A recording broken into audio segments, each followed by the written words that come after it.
Thank you so much. I just want to make a statement being a youth representative at the United Nations and also working with the Friendship Ambassador Foundation and at the Youth Committee of the Department of Global Communications of United Nations.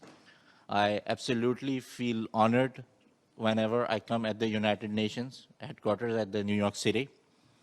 And I feel honored and privileged. And I think everyone over here is honored and privileged to be here. But I think now it's a time for the youth who is marginalized, who we have not reached yet, to include their voices in the system now.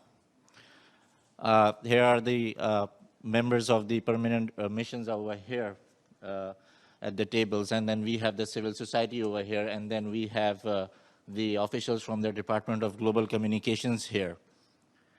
I would like to speak on the behalf of the youth which is not over here, which is in the remote areas, somewhere in the villages where they don't have the drinking water, somewhere they don't have the access to the education, somewhere they don't have the access to technology, and they are not able to change their conditions and their situations.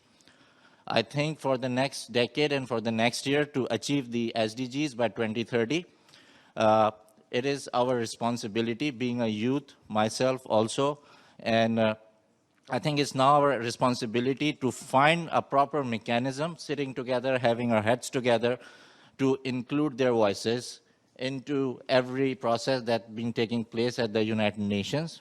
There will be a conversation next week at the Security Council on the Youth, Peace and Security. I would like to request if there are any members of the permanent missions will be there next week. So if they can raise this point to include the voice of such people or find the mechanism to include the voice of the youth that is not over here and that is marginalized.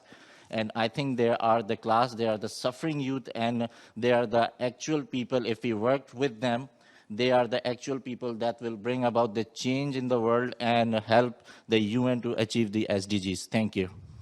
Thank you so much. Okay, so